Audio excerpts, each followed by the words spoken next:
लौहे अज़ल में लिखा है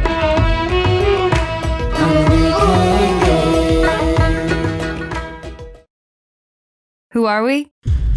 We are the ones who step up for each other. I've got your back, you've got mine. Kindness, humility, empathy.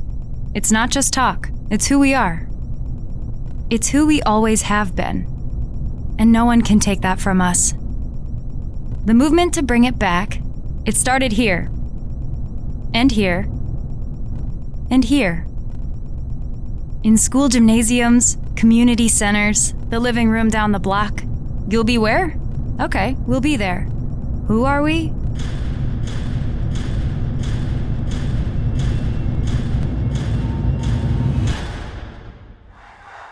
We're the movement that will beat Donald Trump. Welcome. We're going to have to sweat for it. We're going to have to sacrifice and fight. We're going to have to lead. Everyone is going to have to lead with kindness, humility, empathy, and not just talk, but action. Action today, action tomorrow. Action until we win. And we will win if we do this together. It's who we are. It's who we always have been. Now let's show them. Thank you for joining this Biden-Harris campaign event, a community fired up for change, mobilizing Pakistani Americans for Biden-Harris. And now, please welcome co-founder of the Asian American Pacific Islander Victory Fund, Dilawar Syed. Assalamu alaikum, everyone. Thank you so much for joining us. Yawm-e Azadi Mubarak. This is arguably a first ever Pakistani American event a presidential campaign is hosted. We're here to celebrate you and make a commitment that we will do everything in our power to elect Joe Biden as our president. You know, what a historic week this has been. The South Asian community is on the front lines. We are on the Democratic presidential ticket. Let that sink in. And we are building a coalition of Black and brown communities, including Pakistani Americans, all over this country to win this election. You know, we come from a very proud diaspora tradition, going back to more than a century of activism, fighting for freedom, justice, and dignity. Much of the leadership in the subcontinent, including Quaid-e-Azam Muhammad Ali Jinnah, came from the diaspora. And today, here in our country, this moment, this very moment, must compel us to get involved, take action, just like that generation did some 70 plus years ago. So in this most consequential election of our lifetime, we will get a shot, and frankly, our only shot, to restore the soul of this nation. For if Trump were to get another 4 years, this country and all that it has stood for will be beyond recognition and repair. You know, I decided early on, even frankly before we had a campaign, to support Vice President Biden, because I believe he's the only one prepared to lead this country given the enormity of the task ahead. He's obviously deeply committed to the progress we made under President Obama, whom I had the tremendous honor of serving. But most importantly, Joe has the heart. Joe has the heart to heal us, to unite us, to move us forward as one people. You know, when I opened up about my kids growing up in an environment in which Trump has legitimized hate and bigotry, Joe leaned forward. He held my hands and his eyes welled up. This is the man I have seen. And this is the leader we all soon will be very proud to call our president. Now, obviously, we have a lot of work to do over the next 80 days or so to make that happen. And that's why we are all here. There are hundreds of Pakistani American families who are zoomed in from all over the country to build this movement forward, to mobilize Pakistani Americans everywhere, our friends, our neighbors, our parents, to make the calls, get educated about the mail-in ballot process, which will be so important this time around, and to vote. Look, we often hear, well, I was with Bernie and I'm not quite sure about Joe Biden. Let me tell you this. No one, absolutely no one, should sit this election out. For if you sit this election out, you're sitting out a chance to act on climate change. You're absolutely closing the door to end massacres in schools. You're sitting out a chance to prevent an aging parent or a grandparent from losing their health care. And you're absolutely sitting out a chance to get rid of the Muslim ban on January 2021. Our responsibility, our choice is clear. Now, I am super excited to welcome a fellow Asian American and a fellow entrepreneur to our event today. Andrew Yang, who, as you all know, has quite frankly brought so much new energy into our political process. He's brought in so many young AAPIs to the political fold in our country, and new ideas like universal basic income. And also, we're calling him an honorary Pakistani American today for observing this historic event with our community. Please join me in welcoming Andrew. Hello, everyone. Thank you so much. Happy Pakistan Independence Day, first of all. And when I was first asked to do this event, I said, you do realize I'm not Pakistani American.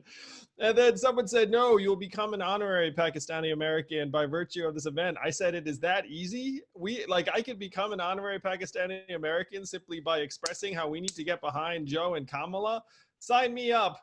And it's been great reconnecting with folks in the Pakistani community. No, I was reflecting on my experience with the Pakistani American community, and most of you know I'm from New York City, New Jersey.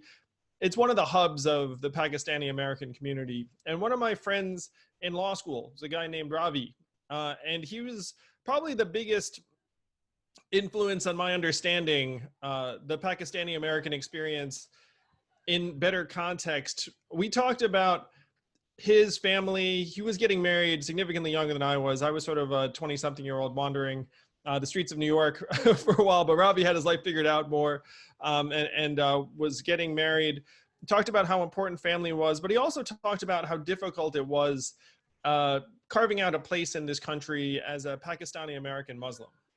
And I grew up the son of immigrants myself, Asian American, son of an engineer in upstate New York, where there were not many Asian Americans. And I thought that was a relatively difficult experience, frankly, where I felt out of place very, very often. But then talking to my friend Ravi, I said, oh my gosh, I thought I had it rough. like Ravi had it, to a much higher degree. And that stuck with me throughout my entire adult life.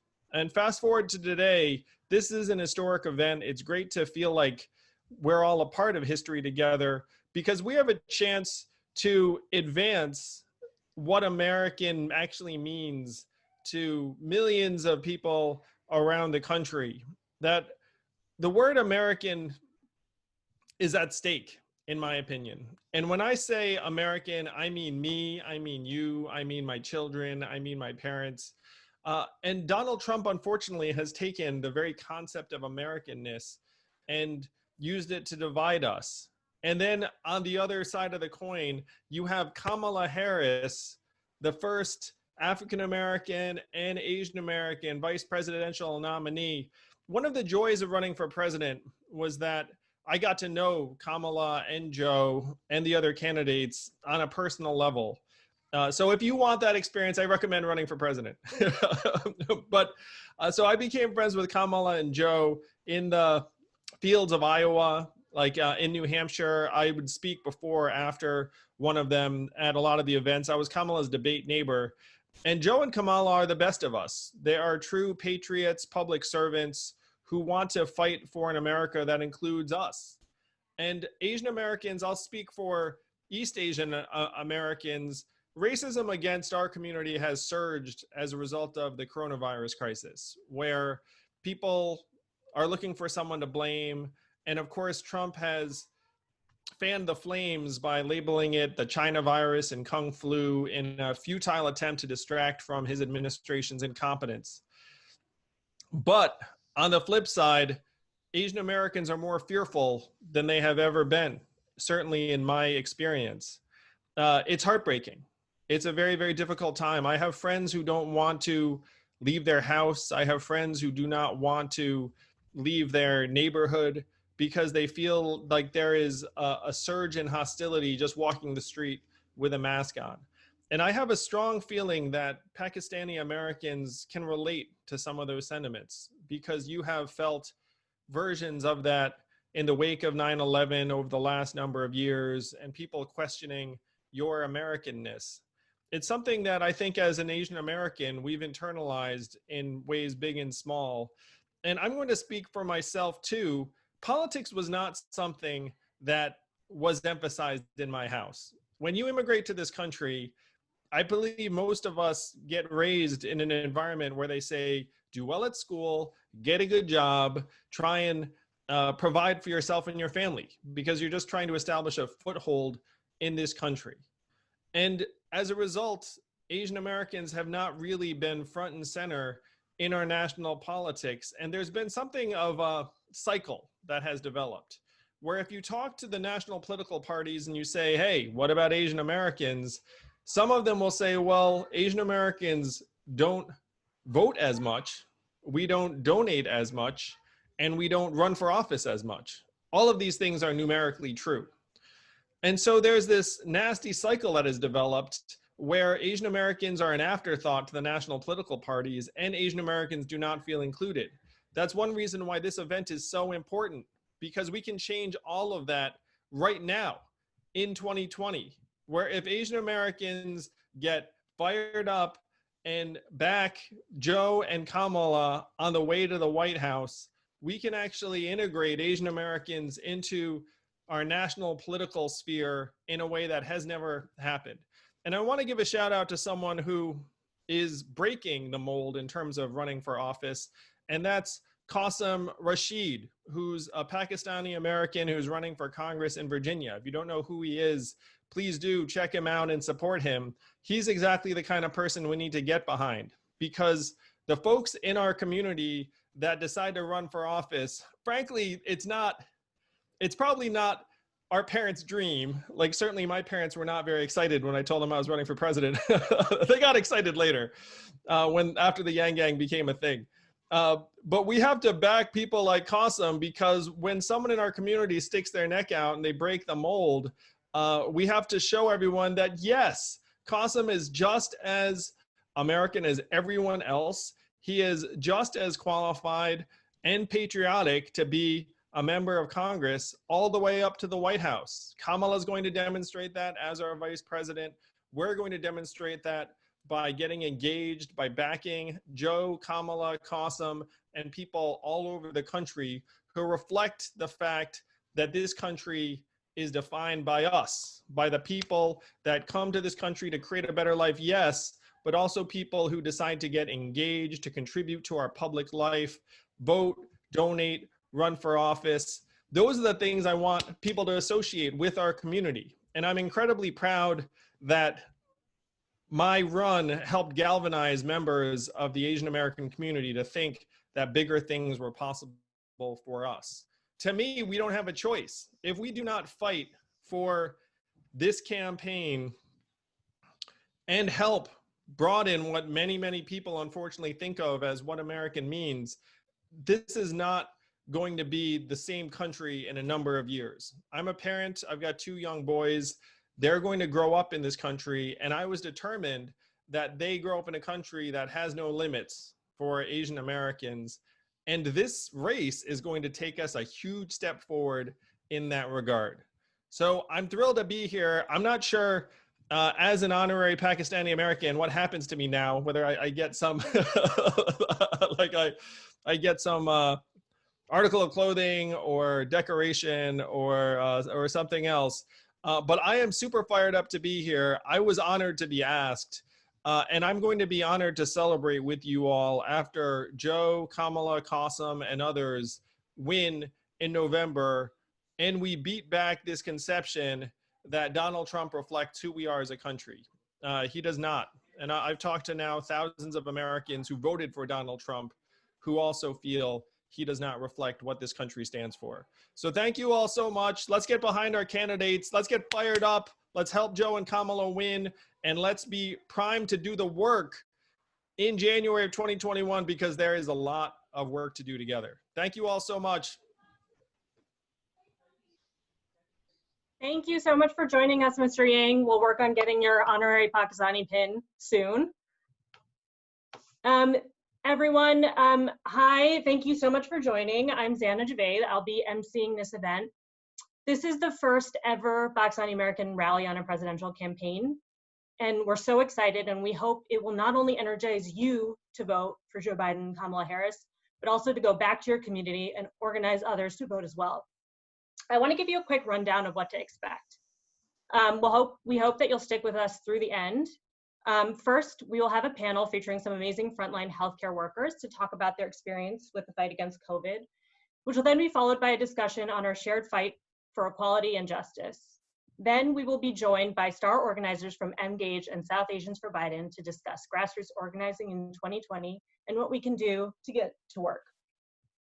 This will all culminate in a very exciting panel with Kumail Nanjiani, Wajahat Ali, and Ashley Allison from the Biden campaign. Please tweet using the hashtag #HamaraVote. And with that, I'm going to pass off to Syra Madad to get the program started. Thank you, Zaina. Excellent. Is my panel on? Wonderful. Woohoo. Excellent. You guys are there? Awesome. We're here. Well, so let's get going with our first panel. And before I do so, a big shout out to all our friends. I'm seeing the chat lines filled with all kinds of great comments. So to the 100,000 strong Pakistani American community in Chicago, to the 250,000 strong community in all of the Midwest, welcome to you and all of the participants who are the audience that have joined us here. So this panel, we had a bit of a problem trying to figure out how to do justice to this panel, because we are so fortunate within our community that we have over 20,000 people of Pakistani descent who are physicians. So you're trying to figure out how do we represent them in this panel. But what we thought is, given the times that we're all have gone through in the last 4 months, that we ought to speak to you all about the role of folks from our community who've been fighting every day the battle against coronavirus. So that's what we will attempt to do in the next 10 to 12 minutes and share some perspectives. I am delighted to introduce our panelists. First, I will go with Dr. Syra Madad, who is a pathogen preparedness expert and an infectious disease epidemiologist. She is a senior director of the system-wide Special Pathogens program at New York City Health and Hospitals, where she's part of the executive leadership team. There she oversees New York City's response, which, as you know, was hit extremely hard to the coronavirus disease 2019 epidemic across the 11 public hospitals. And what some of you may not, in the audience may not know, she was most recently featured in the Netflix documentary series Pandemic: How to Prevent an Outbreak. Our second, welcome, Syra. Our second panelist is Dr. Danish Ahmad. He's a physician who is triple boarded in emergency medicine, internal medicine, and critical care medicine. I don't know how he did all three. He is currently working as an assistant professor of emergency medicine and critical care medicine at the Mount Sinai Medical Center here in New York City. He splits his time clinically between the emergency department and ICU. He grew up and attended medical school in the great state of Florida. All right, so let's dive in. So I'll start with Syra. So, well, we are doing this on the Independence Day, and this is to help get Biden and Harris elected. So let me just dive straight in and ask you, where did the Trump administration go wrong with the way they handled coronavirus? We went wrong from the very beginning. I think the one thing that I can summarize how we started off was just the gross incompetence and the underestimation of this pandemic. And unfortunately, at every crucial moment in this pandemic, we have been weeks to months behind, and that has resulted and it resulted in the cost of life. Many of these lives were preventable. And it's extremely unfortunate because we are still down this treacherous rabbit hole, if you will. We are breaking global numbers on the worst possible scale, number of hospitalizations, number of deaths, number of cases, and it's only getting worse. I very much operate under the pretense, show me, don't tell me. And with Vice President Joe Biden's campaign, he has shown in the 2009 H1N1 pandemic, also in the 2014 Ebola epidemic, what crisis leadership needs to look like in a public health crisis. I was part of the Ebola response team in Texas, and we brought healthcare professionals front and center, and that's exactly what we need. Awesome, great. Let me ask Danish. You've been at the front line through the peak in New York City. Can you speak to some of your experience there as you guys went through this, Danish? Of course, and one of the first things I want to talk about is just kind of comparing the preparedness that our health system went through as opposed to what should have been really national policy. As my colleagues and I kind of saw the tsunami coming from China to Italy, it was very clear that it was only a matter of time until it reached our shores. So as a health system, thankfully, we were able to stockpile PPE, stockpile ventilators to be able to kind of weather the storm as best as possible. And we did what we could on our part. But again, this was us as a health system in a tiny part of the country, essentially competing against all the other health systems and leaving them barren. And that's problematic. This needed to be really a nationwide response and a nationwide policy to kind of respond to this. And kind of going down to a more basic level as to how we were kind of failed by the powers that might be is testing. There was a lack of testing throughout. And not only was it a lack of testing, but it was a misinformation about the testing, and it made it incredibly difficult for both patients and for physicians. Patients were promised that everyone in the country could get tested, and in the early days when people would come in with symptoms, if they weren't getting hospitalized, we'd simply have to send them home, and we'd be met with profanities, anger, and again, understandably, given that they've been promised one thing, and there were, when they showed up, reality is completely different, where testing just wasn't available, at least on a wide basis. And as physicians, we knew that we were sending these people back out into the community to essentially spread coronavirus. We could tell them, please quarantine, but without an actual diagnosis, it's much harder to kind of make a compelling argument as to why they may needed to quarantine. And again, this is on an individual basis. And I think thinking back and speaking to a lot of my physicians and colleagues is that a lot of us suffered from PTSD. And you might ask why. And I think there's a couple of reasons, right? I think we went into this battle, we're called healthcare warriors and healthcare heroes, but we went in completely unprepared, right? A lot of my colleagues were literally getting their PPE donated to them from Yankee Stadium. They're wearing ponchos to work. That was their PPE. Incredible, right? And then also on a daily basis, we saw deaths, day after day, death after death. I've been a physician for 10 years now, and there's not been one day that I've ever dreaded going into work until the pandemic hit. And there was all these preventable deaths. We could have had clear messaging about mask wearing, clear messaging about medications, and just kind of what we needed to do to stay safe. And just to kind of, there's so many stories that I have of individual patients, but one has definitely struck with me. And that was when I was called to see it was a 55-year-old, just a healthy, muscular gentleman. He's an African American gentleman. And I went to see him. And, at that point, I just told him, I said, sir, we've done everything we possibly can to support you and help you breathe, but we've gotten to the point where, I think we have to put you on the ventilator. And he said, you know what, doc, you do what you got to do. Let me just call a couple people.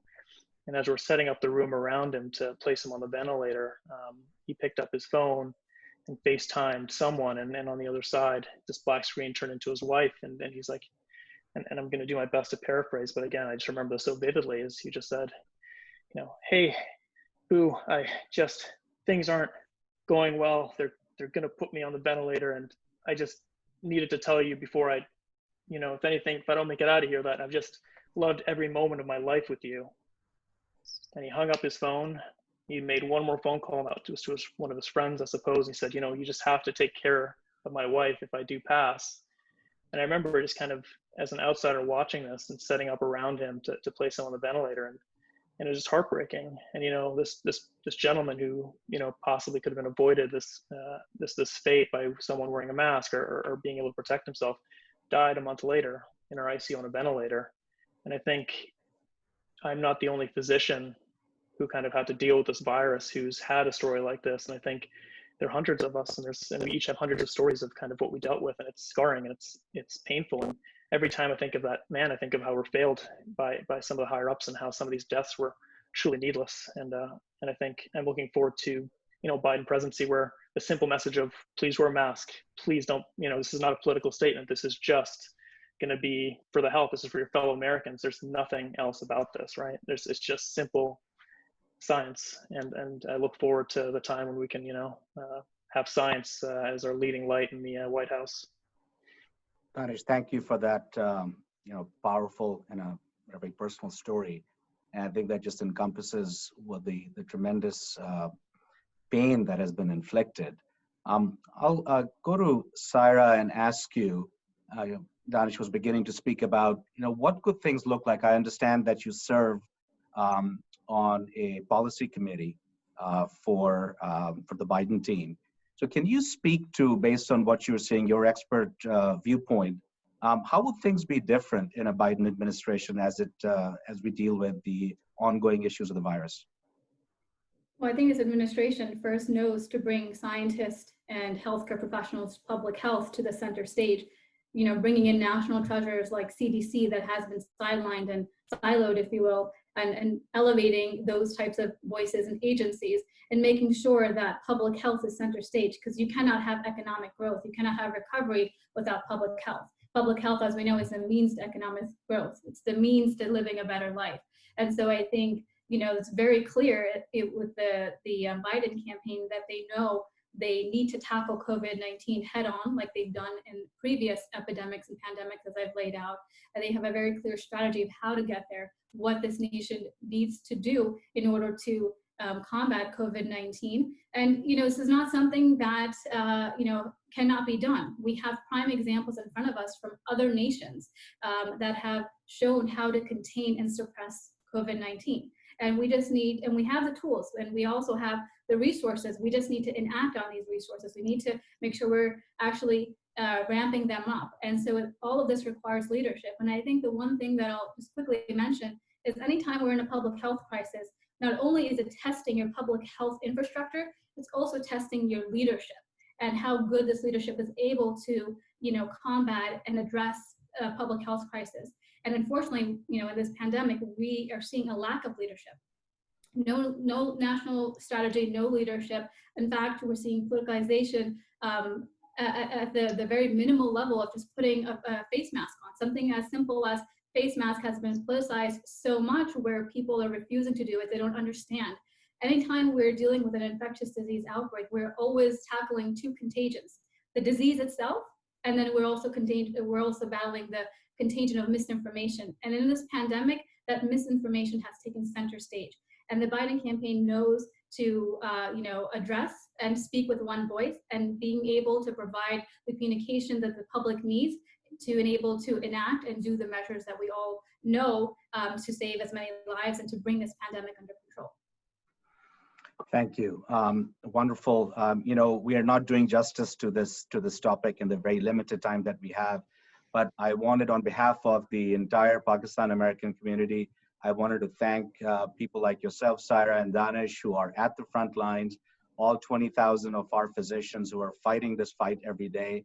I am seeing the chat light up with all kinds of great supporting comments to you all, and people thought that you absolutely killed it, Syra, on the Netflix pandemic. And I think I'm told they're featuring a new one. Are they about to start the next series?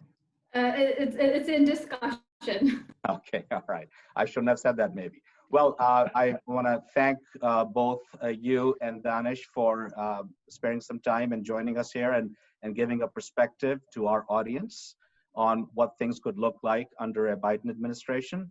So with that, I turn it back to Zaina. Thank you. Thank you.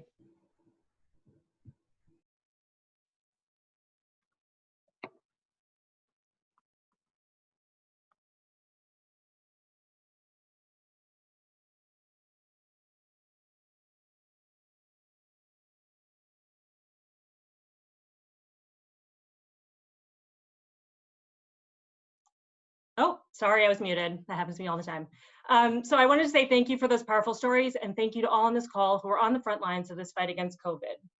Next, we will have a dialogue on race and representation led by Faraz Iqbal with candidate for Congress in Virginia, Qasim Rashid, and Skokie School Board official, Bushra Amiwala.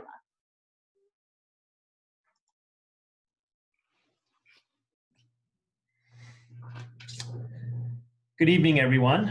Again, my name is Faraz Iqbal. So we'll get into our topic here. So, we live in times where race and representation continue to be at a critical intersect. Recent tragedies like that of Breonna Taylor, Ahmaud Arbery, George Floyd, and many more have created a wedge in our society. We have seen protests all over the US of people wanting justice. While we all call ourselves a civilized society, the underpinnings of what we call humanity is being threatened. Our collective leadership is struggling, and it feels at times that our voices are just going into the abyss. Tonight, we want to unpack this topic with the brief time that we have to understand the importance of representation and how do we dismantle systemic racism in our society. To that end, I would like to introduce our panelists for tonight. First, Bushra Amiwala, a young Pakistani American and a media icon, student, dynamic speaker, and the youngest Muslim elected official in the United States. At the age of 19, she announced her candidacy for the Cook County Board of Commissioners with the goal to serve as a voice for her underrepresented generation and other marginalized communities. Her campaign has been covered nationally by prominent media outlets, landing her on the cover of Time magazine.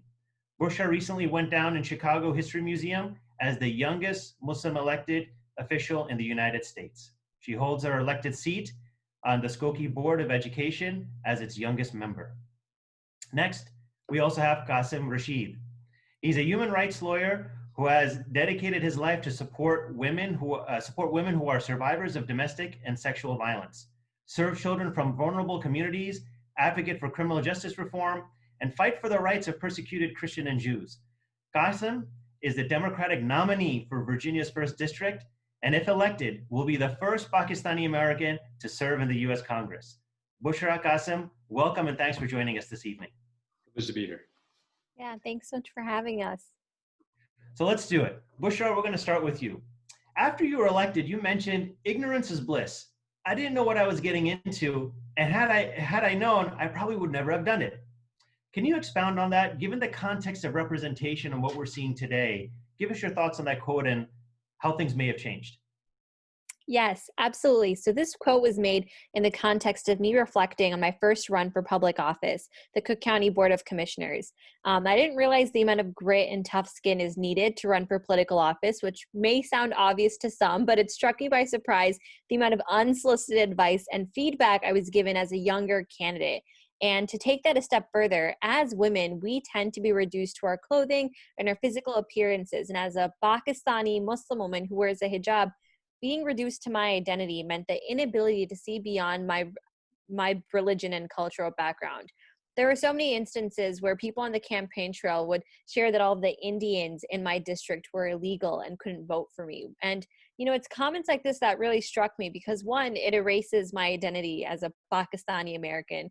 2, it's blatantly ignorant and racist remark as a whole. And 3, the worst part becomes that any justified response I could give in a situation as such would be negatively attributed to either my age, oh my God, Bushra Amiwala is so immature, how could she have said that, or my gender, or wow, her hormones must be whack. So I didn't realize some of this scrutiny and ignorant comments that I would be combated with as a candidate. And I couldn't even give a solid response to many of these too. So it really taught me to be intentional with my remarks. And it taught me the lesson that not responding is a response in itself.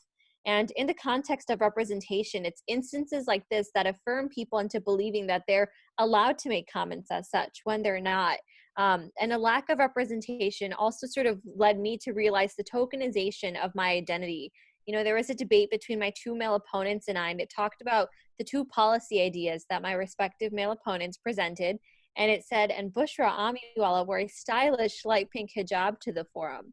And we've seen this happen at national scales and levels as well. But it's comments like that. So when you go to cast your vote and ballot, you remember the 2 policy ideas that each man presented, and you remember light pink hijab. So regardless, I did know exactly what I was getting myself into the second time around, and still ran for public office the second time, and alhamdulillah was elected a little over a year ago. So the lessons to take away from that are still hold true regardless. That's great. Well, thanks for sharing your story, and tokenization of your identity. I wrote that down. So true. And again, thank you for sharing your story.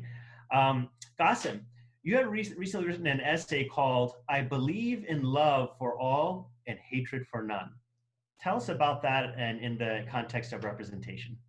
Sure. Well, it's a privilege to be here. A privilege to share this forum with you, Bushra. Always an honor to be in the company of people who are trailblazers and leading the way in so many respects. So I commend you on your immense success already, and I look forward to where you'll not only go in life, but lead our community and our nation.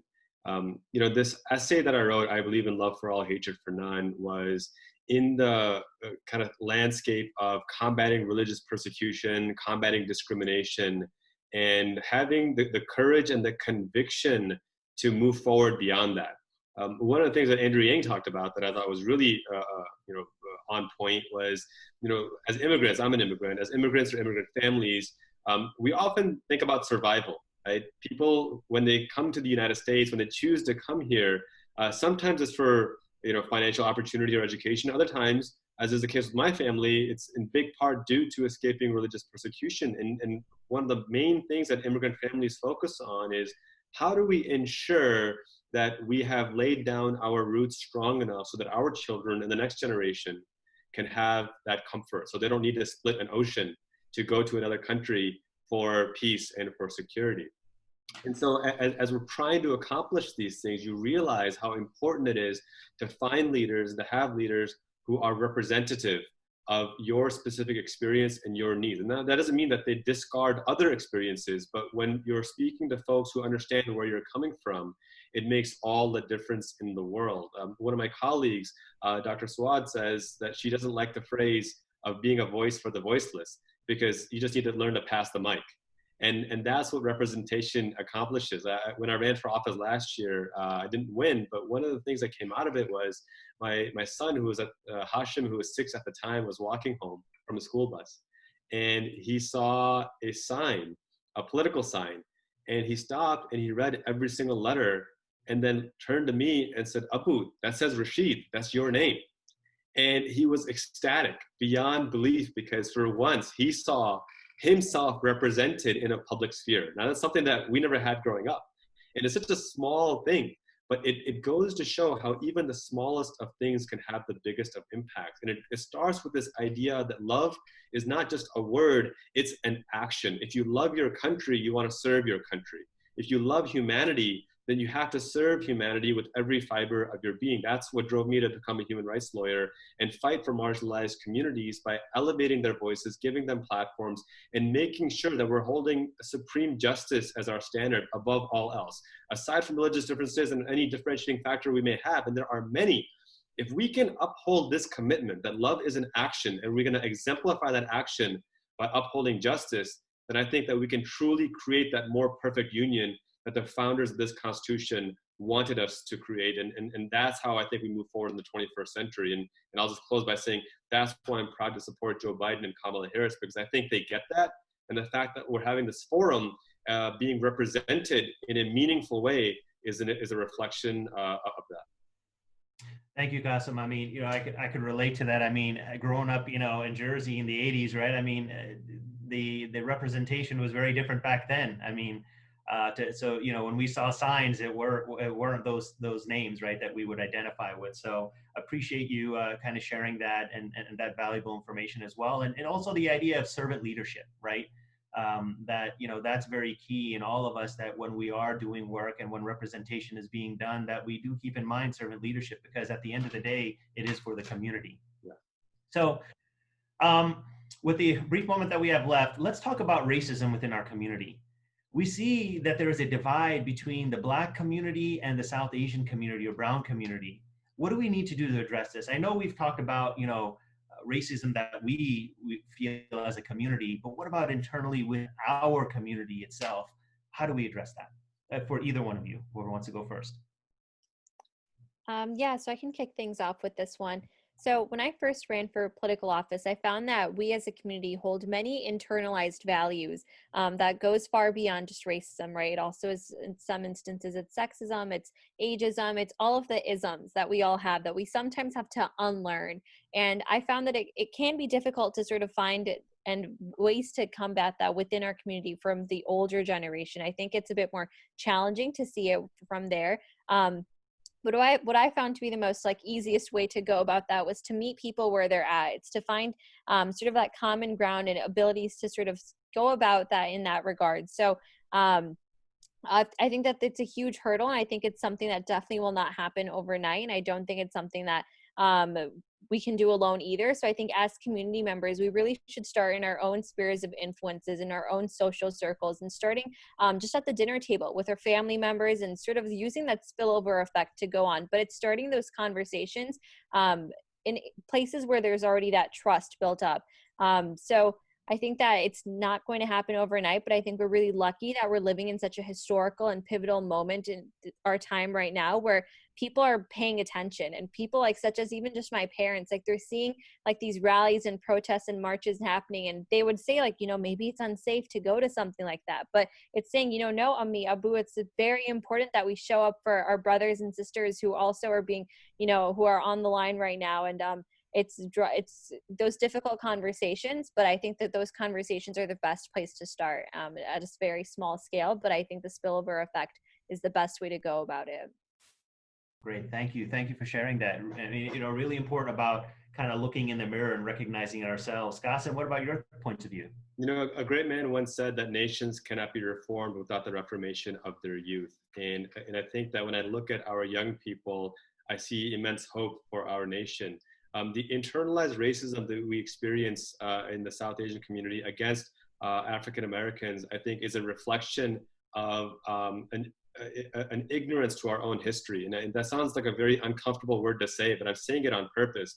A lot of folks don't realize the explicit exclusion of Asian Americans in U.S. constitutional law and legislative history. There was the Chinese Exclusion Act of 1882, the 1917 Immigration Act, which banned Indians and Mexicans, and then the Asian Exclusion Act of 1924. All of these were repealed when?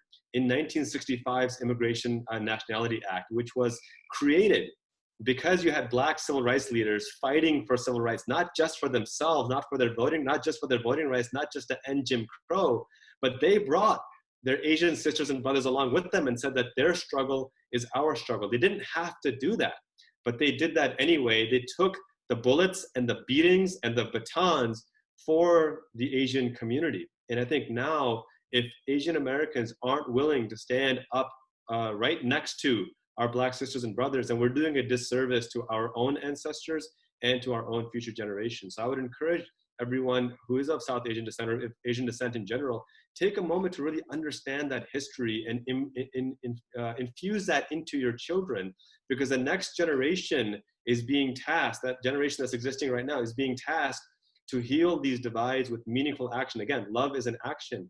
But I believe that this is something that we can absolutely overcome if we work together, understand our history, and walk forward together as well. Very well said. And, I think that there's some key points there is understanding our history. A lot of times we come here and we take things for granted. But the civil rights movements, the immigrant population has benefited off the civil rights movement, off the backs of the civil rights movement. So we need to understand our history in America in terms of the struggles that were made so we can appreciate and then start blending our hearts together. At the end of the day, if we don't unify our hearts and look at each other as human beings, then if we don't do that, that's when humanity starts falling apart. And that's what we're starting to see today. We need to put the human back into humanity. And that's what we need to look at when we're looking at our history, when we're looking at people and understanding our own biases. We have to look in the mirror in ourselves and say, yes, I am biased. And yes, this is how I'm going to address my biases. And the day we do that is the day we start dismantling racism. And it's just a start because there's a whole systemic racism that's there today that we need to start dismantling. So thank you so much, Qasim and Bushra, for joining us tonight. This was an enlightening conversation and really appreciate your time coming in. Zaina, back over to you. Great. Well, thank you for that very important conversation on race and the importance of representation and seeing ourselves in these leadership roles. You both are so inspiring, and I hope we as a community can throw our support behind you. Good luck on your race, Qasim. For our next discussion, we're going to hear from Aysha Ahmed from Engage and Omair Mirza from South Asians for Biden to talk through how to organize in these unprecedented times. Hello, everyone. Peace and blessings to all of you. I love the energy that we've rallied tonight. The difference in backgrounds and beliefs, the young and younger, no such thing as old here, but how we've gathered today is phenomenal because we're putting people first. So how do we put that energy into action? My name is Aysha Ahmed, and I'm the Deputy Organizing Director at Engage Action. I'm joined by my good friend and political extraordinaire, Omair Mirza. Omair, how's it going? What's our game plan? Aysha, I think something that's evident just throughout the course of this call, the amount of people that are on here, and just the energy that we're feeling throughout this campaign, it's that the Pakistani American community in this country is on the cusp of history. In the nearly 50, 60, or 70 years that our diaspora has been in this country, we are finally engaging in the public sphere of our society in a major way. And so my name is Omair Mirza. I am the Texas State Co-Director for South Asians for Biden. SAB is a national grassroots organization that is mobilizing our community to elect Joe Biden and Kamala Harris in this November. So my full-time job, I am the Senior Policy Advisor for Congressman Andre Carson in Washington, D.C. on Capitol Hill. And Aysha, you're actually a constituent of his, so make sure I'm on my best behavior.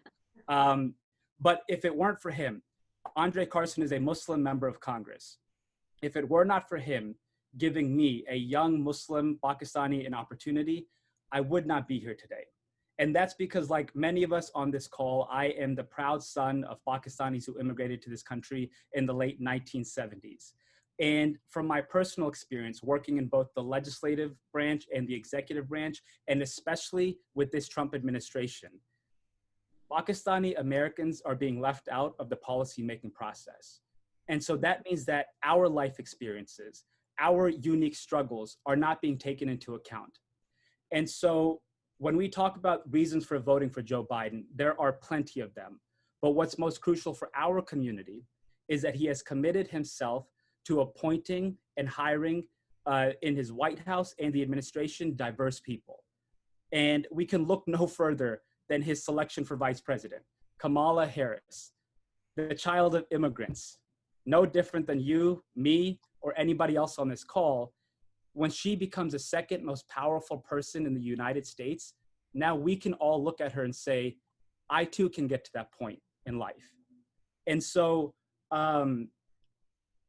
with more South Asians working in the White House, what does that mean for us? That means that our Pakistani doctors, our healthcare professionals, our small business owners, our young students will be at the policy making and the policy implementation table when decisions are being made at the highest levels of our government.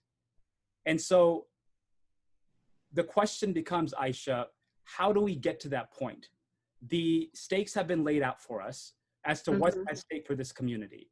But this change doesn't come from DC. This change comes from the grassroots. This change has to come from places like Sugar Land, Texas, and Naperville, Illinois, or Fairfax County, Virginia, or Edison, New Jersey, and all the other places where us Pakistanis are in this country. So Aysha, why don't we go through how to do this? I'm so glad you asked, because I have a secret tool, and I like to call it the PAC plan. P-A-K. P, prepare yourself. Are you up to date on your voter registration? A, ask 5 friends. Are you registered to vote? Can I count on you to show up in November? Have you requested your mail-in ballot? Because I want you to be safe, but I want you to vote. And K, know your plan. Do you know who you're voting from top down? Have you applied and also plan to mail in your ballot on time? So prepare, ask, and know. It's called the PAC plan. Now, the goal of the PAC plan is to get out in force and get civically engaged. Because civic engagement isn't just politics. It's rooted in what we can change with our hands. what we say with our tongue, and what we carry in our hearts. I want to dig deeper on what we can do, build our pathway to victory, and how we can get to Hamara vote. So previously, our ground game has been a little weak, y'all. The reality is that our voter turnout is low. And in the organizing world, voter turnout is known by a fancy term called voter propensity. But it's also our tool to use to win. We build power when we build that recognition that we're activated year in and year out, not just when we show up every 4 years. According to the American Pakistan Foundation, 1 in every 3 Pakistani Americans is under the age of 17. That means that they're not a voting age, but they're impacted by what the rest of the 2/3 does and who they vote for. In the last presidential election cycle, half of eligible Pakistani American voters did not vote. And 40% of those, so nearly half of that half, were first-time voters. So we gotta bring our people back. We have a duty to act. Use the PAC plan and get everyone out to vote, because ye hai hamara vote. And I'm just gonna wrap it up here, but I really want you guys to think about this, that if one person leaves this call and donate some of their time to call other voters and say, hello, kaise aap? Just think about how that conversation and the accessibility changes in politics. It changes the game right there. If another little Omair or Aysha runs for office, has that dream, suddenly it's not so crazy to do that anymore because we have people like Qasim and Bushra leading the way for us. So Omair, tell us how we can create more change with South Asians for Biden. Yeah, so South Asians for Biden is now in 19 different states. And because this pandemic has shifted campaigning to the virtual world, that means that you can partake and you can campaign and advocate for Joe Biden and Kamala Harris from the comforts of your own home. And so SAB needs volunteers. So we're looking for volunteers who will help us phone bank, who will write op-eds, who will help us with voter registration. And if you're in a state where there isn't a SAB chapter, we are looking for people to help start chapters in those states. And so we need your help in any way that you can provide that. SAB is also in the process of starting and launching the Pakistanis for Biden Council under the SAB umbrella. And so keep an eye out for that because we'll be releasing that very, very soon. And so add us on Facebook, add us on Twitter, search for us, South Asians for Biden. If you want, you can message me personally on my social media and I'll plug you into your state's chapter. But let me end on this. Joe Biden, and I don't say this lightly, Joe Biden, with him selecting Kamala Harris as the vice presidential candidate, is telling the South Asian community that we matter. He is. I say that likely. He says that he's telling us that immigrants like our parents that came to this country are the ones who helped to build this country into what it is today. He is literally by his actions bringing us closer to the words, the sacred words in our Constitution, we the people of the United States. And so now it's on us, we the Pakistanis of the United States, to mobilize, to organize, and to get out the vote so that Joe Biden and Kamala Harris can get elected and we can finally become the powerful political force in this country that we are destined to become. We American do all of that. Thank you so much, Omair. You're so right that we have so much work to do, less than 80 days. So I'll see you out on the virtual field. I'm going to hand it back to Zaina. Thanks, everyone. Let's do this. Thank you. Your enthusiasm is infectious. I love the PAC plan, prepare, ask, and know. So be sure to get involved with Engage and South Asians for Biden. Like they said, they're on social media. Find them, follow them, see what they're up to. They'll be doing amazing things leading up to November. So next up, I'm going to hand it over to the lead organizer for this event, Dilawar Syed, who would take us to our final very, very exciting panel with actor Kumail Nanjiani, author Wajahat Ali, and Ashley Allison from the Biden campaign.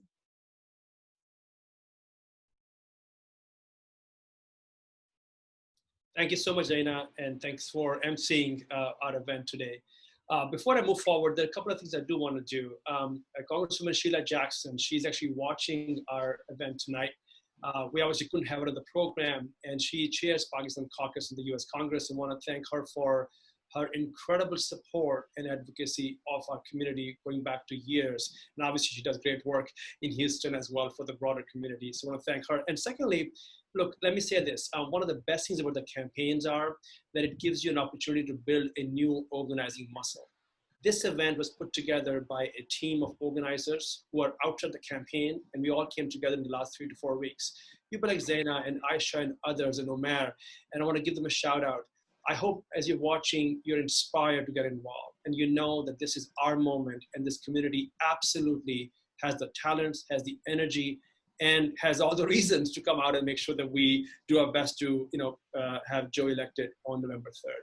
So let me bring on our panelists, and I think they're probably already on video as well.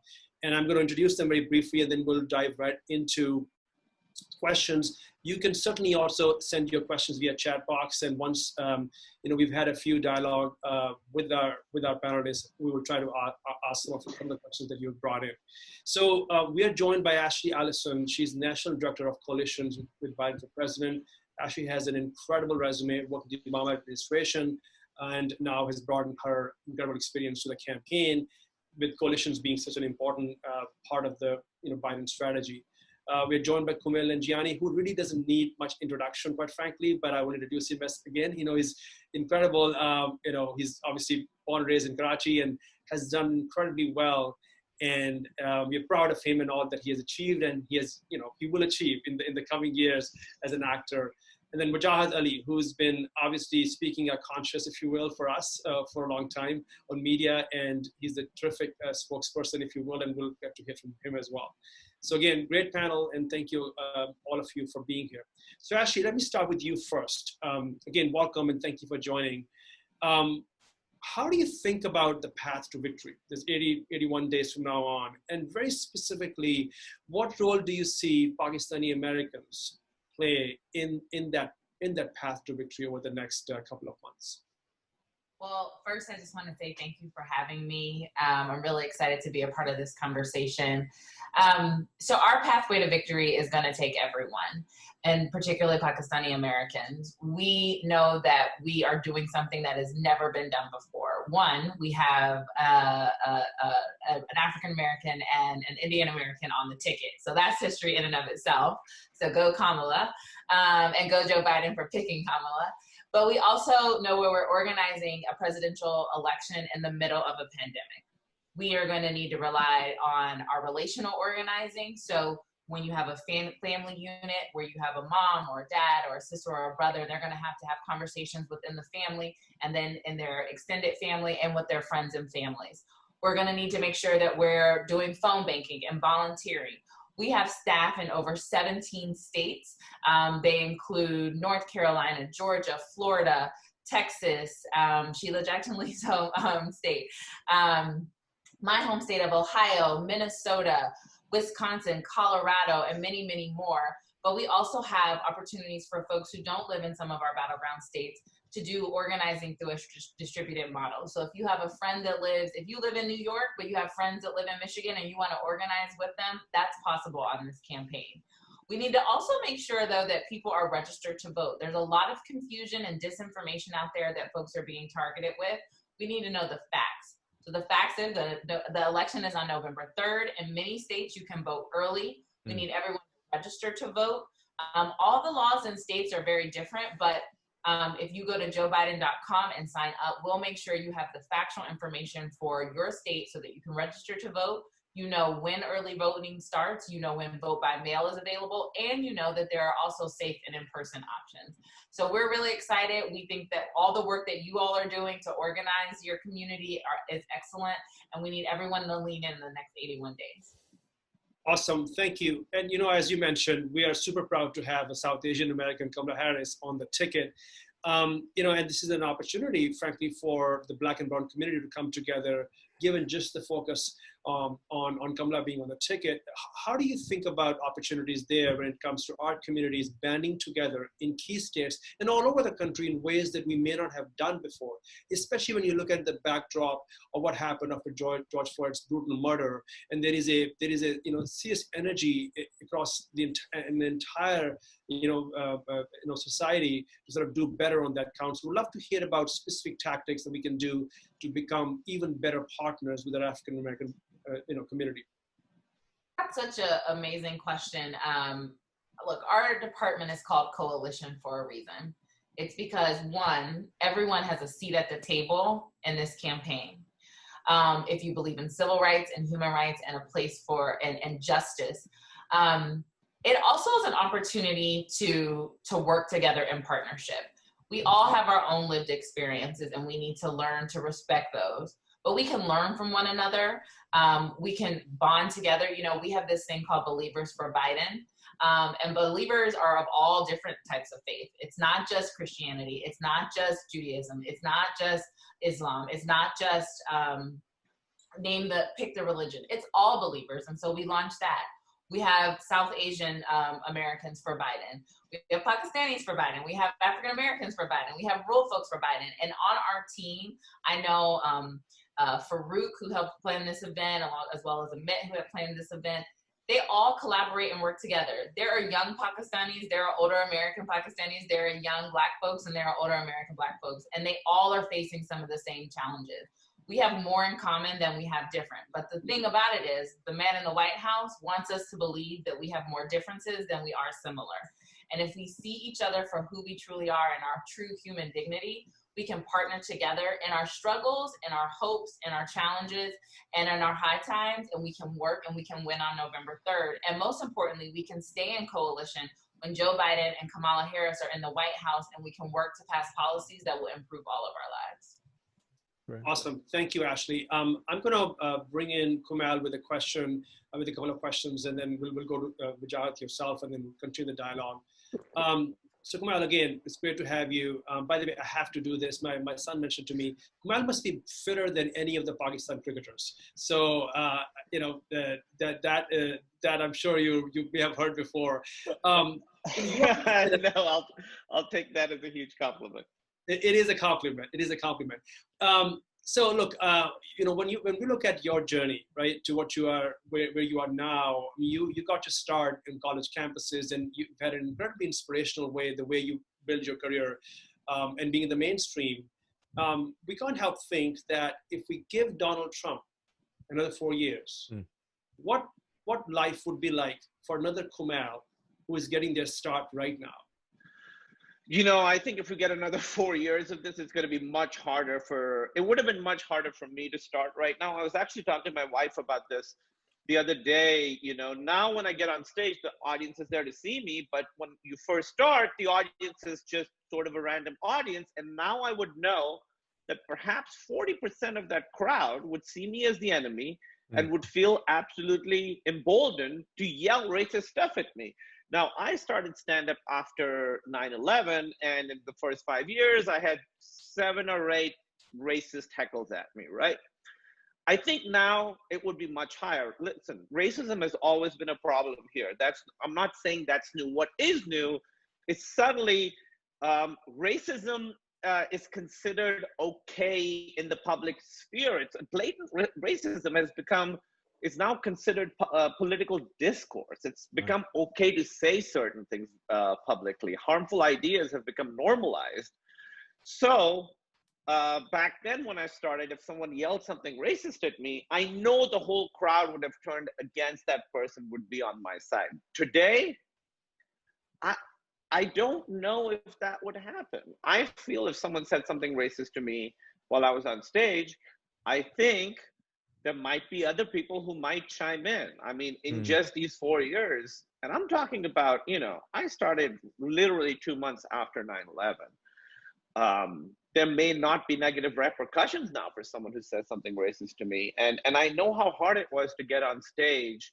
You're trying to get good, you're working on your craft, and then having someone be racist to you in that way, it's very challenging, not just as a comedian, but personally too, because even though the problem is the other person, it's their problem, it's not your problem. It still flattens you, it still makes you feel bad. So I think we get another 4 years of this, it's going to be much, much harder for people who look like me and sound like me to be able to get on stage and do what they want to do. Well, obviously, we are not going to let that happen. And that's why we are here today.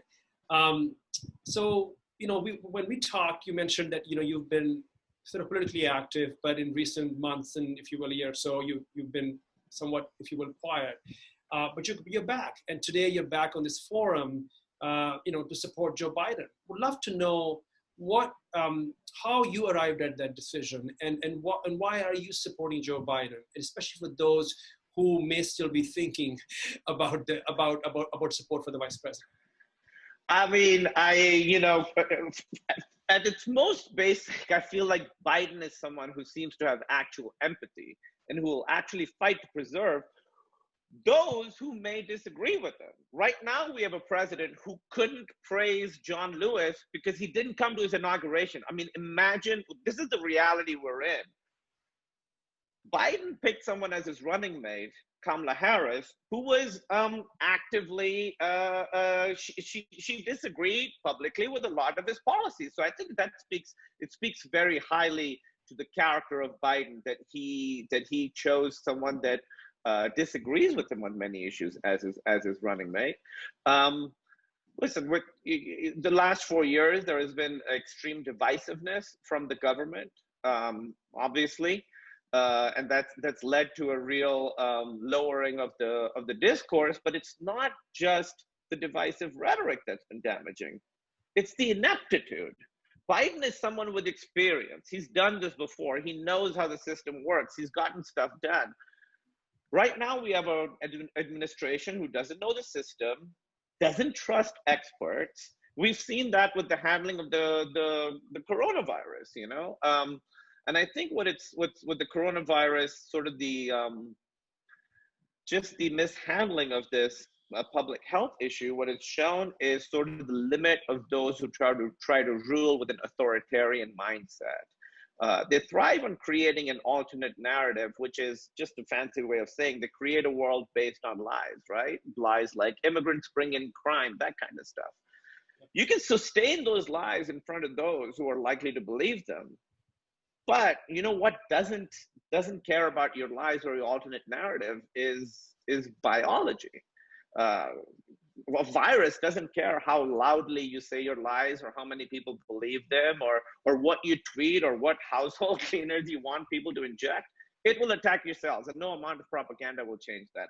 So I want someone in the White House who is going to unite us again and who is going to deal with basic fundamental issues in a way that is, just deal with these issues. We've got someone right now who's not dealing with them. I'm afraid that if we get another 4 years of this, whenever the vaccine is ready, it's going to be sitting in a truck in New Mexico for months because Jared Kushner got a good deal from a buddy.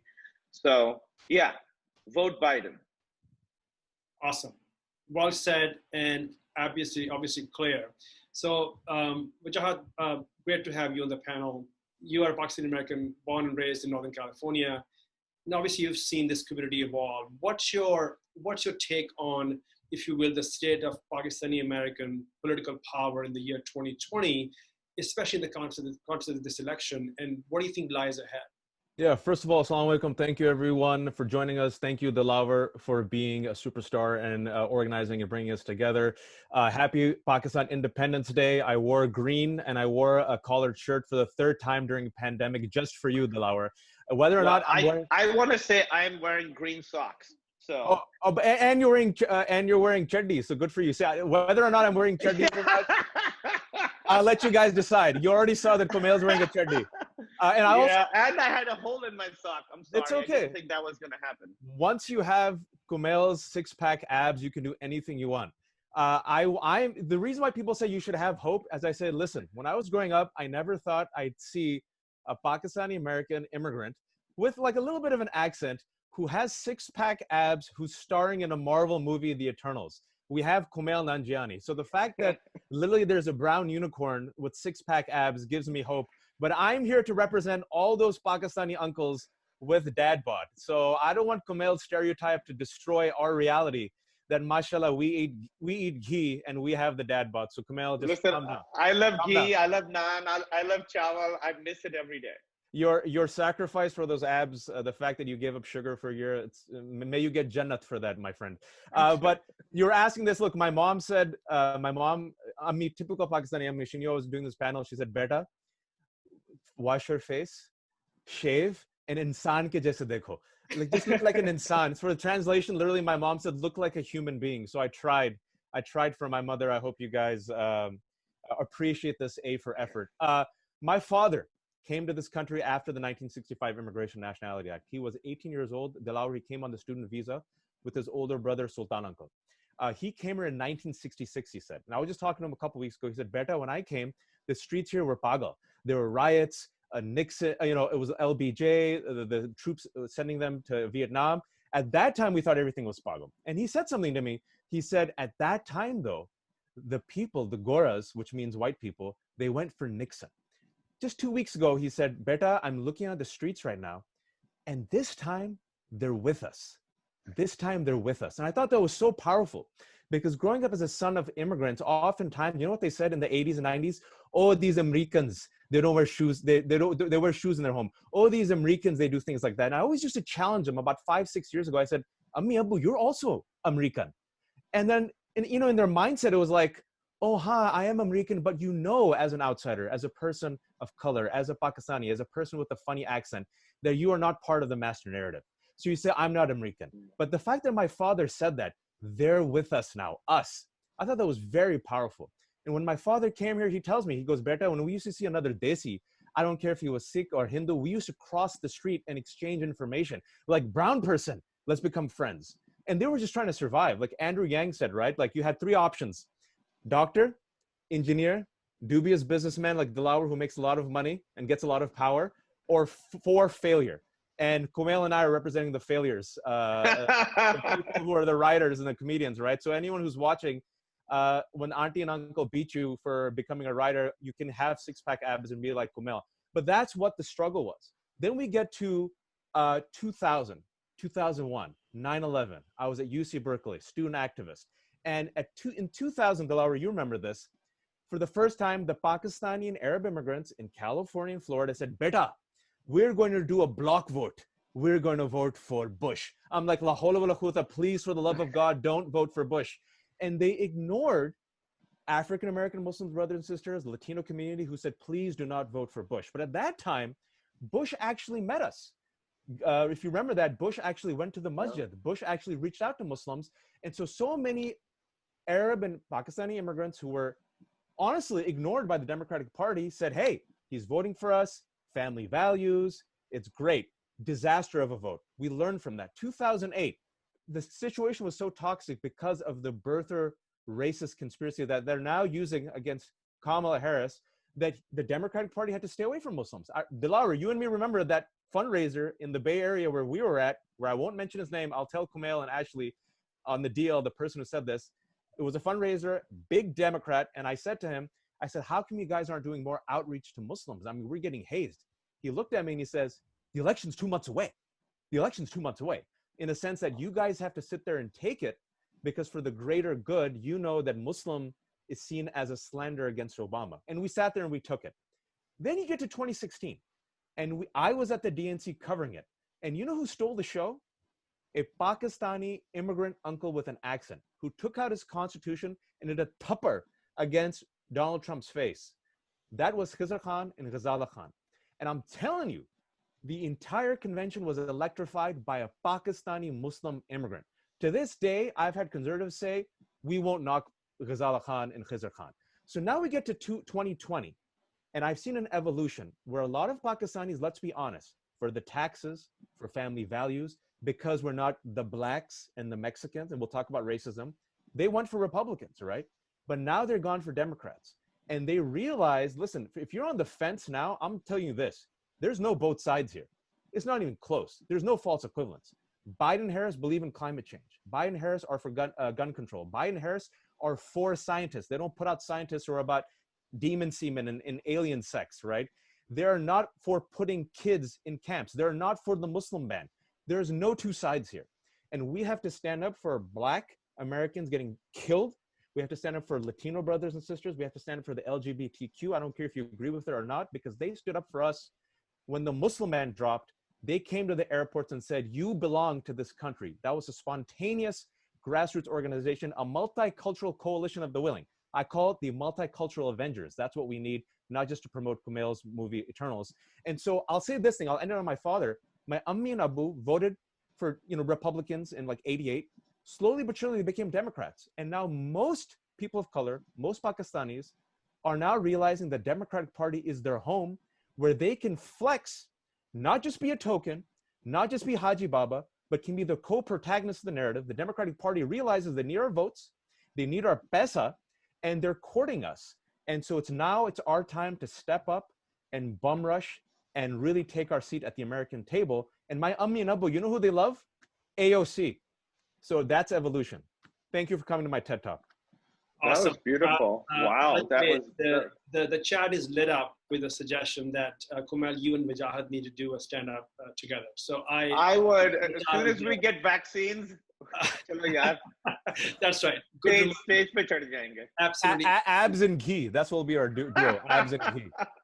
Absolutely good reminder. Well, let me make a quick point, and then I want to ask this for a final question. Would love for Ashley to close out with a clear call to action to Pakistani Americans and all Americans who might be tuning in right now. What I've seen, and I've been involved in campaigns, and Wajahat, you referred to it, and I got involved before we even had this campaign, and I've had the privilege of spending some time with Vice President Biden as well. The fact that we're having this event for Pakistani community, honestly organized by Pakistani Americans, this shows the values that Joe Biden has. This coalitions department is always there, but this time that is core to Joe Biden's strategy. And when you speak with him and you spend time with him, that's something that he truly personally believes. So I think, yes, we've come a long way as a community, but also we have a candidate who actually is, believes in bringing folks together and giving them that forum. And the fact that you have Kamala Harris on the ticket, South Asian American, a child of immigrants, right? And you notice that the VP actually made in his remarks yesterday, he took on Donald Trump in the first because he would have absolutely no tolerance for this, racist and just, abusive behavior that number 45 indulges in. So I just want our folks to understand, we are here because this reflects Joe Biden's values. And we are not being engaged too, we are part of this. And as Ashley said, we are part of the broader family. But obviously affinity matters, right? And that's why we're speaking to our folks so that they can all feel energized. So one quick question from Kumail, and then I'll actually will ask you, and if you can give some specifics as to how does the community help us out to win this election. So Kumail, when you and I were talking, you mentioned that you had some of your parents' friends who in the last election, voted for Trump. And so what's your ask of the community in terms of persuasion, or anybody who may still be not sure about this? So we'd love to hear your quick thoughts on that. I mean, I think what Wajahat and Ashley were saying really, they said it really beautifully. And I think we are Americans. I feel like right now we have an administration that's trying to define an American in a very narrow, specific way. It's artificial and it's not true. America looks like me. It looks like Ashley. It looks like Wajahat. It looks like you, Dilawar. This is what America looks like. And now I hope that the people in our community who voted for Trump last time understand that those people do not see you as part of us. They do not see you as an American. They don't see you as part of the group. Biden and Kamala do. They understand that when you say American, America looks like the world because America contains the world in it, So I would say, please don't waste your vote on people who would cross the street away from you if they saw you. Awesome. Thank you, Kumail. Ashley, so would love for you to sort of share with the community, what do you have to do with the next 80 days? And what's your ask of the folks? What are the 3 things that they must do as you move forward? Please go ahead. So I will say it's also not just make sure you vote for Joe Biden and Kamala Harris, but if you're thinking about not voting, that is actually a vote for Donald Trump too. There were so many people in 2016 that discounted the system, didn't think that Donald Trump could win. And now we're faced with the last 4 years where there's been a Muslim ban, countries from Africa and the Caribbean are called terrible names. Children are still in cages because of this president. And I've been in this house for 6 months because of his leadership and actually failure to lead. Right. We don't have a vaccine. There's no end in sight. And that's not what has to be the case right now. So we have 81 days to get this done. The first thing is that you're on this call. Pull out your cell phone, type 30330 and text AAPI. That will get you on our list. That will allow you to get information about when there's volunteer opportunities, when there's other events like this. I gotta tell you, this was like, I wasn't expecting this. I enjoyed myself so much. I would pay money for this comedy stand-up duo right here. So don't forget to let me know when that happens. But text 30330 AAPI. Great. You can phone bank. Make a commitment between now and Labor Day to do one volunteer shift. If what you heard on this call today in Zoom made you believe that Joe Biden and Kamala Harris should be the next president and vice president of the state, just commit to do one volunteer shift. You can text your friends, you can phone bank. There are lots of ways you can do postcards. There are lots of things that you can do to get involved, but we need your help. The other thing is we have a convention next week, and you're gonna see what America looks like in the Democratic National Convention. And we have a watch party that's on Monday, August 17th, and we also have one that's on August 20th. So if you text AAPI to 30330, you'll get information, you'll get to join and have another good time. I wanna thank everyone for inviting me and having me on this panel. I wanna thank all the organizers, and let's go win in November. Thank you. टुंदिए बादे मुखालिफ से ना घबरा ए उकाब, ये तो चलती है तुझे ऊंचा उड़ाने के लिए. The world may be in challenging times, but out of challenge comes change. And that change can start with one vote. Our vote. We have passion, we have purpose, and we have power. We are leaders in business, art, and science. We are leaders in government, media, and education. We are Pakistani Americans. This November, when we get out to vote, we have the chance to make our mark in this nation's history. A mark of resilience, a mark of progress, but only if we turn out to vote. Together, we can build a better future. और हम साथ मिलकर एक बेहतर मुस्तकबिल कायम कर सकते हैं. Hi, I'm Dr. Alata. This is Iqbal Teba. My name is Nashmi Alam. My name is Nabila Rashid. I'm a proud Pakistani American. I am a proud Pakistani American. मैं बड़े फख्र से कहता हूँ कि मैं एक पाकिस्तानी अमेरिकन हूँ. My wife Nancy and I have been proud Pakistani Americans since 1962. और मैं नवंबर में वोट डालने का अहद करता हूँ. And in November, I am going to vote for Joe Biden. And I commit to vote for Joe Biden in November. और इस साल मैं Joe Biden को support कर रही हूँ. I'm a proud Pakistani American and I commit to vote this November. हम देखेंगे, हम देखेंगे, हम देखेंगे.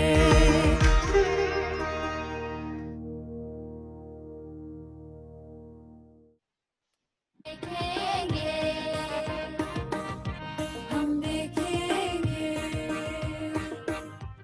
लाजिम है कि हम भी देखेंगे. हम देखेंगे, हम देखेंगे. वो दिन के जिसका वादा है, जो लौहे अज़ल में लिखा है.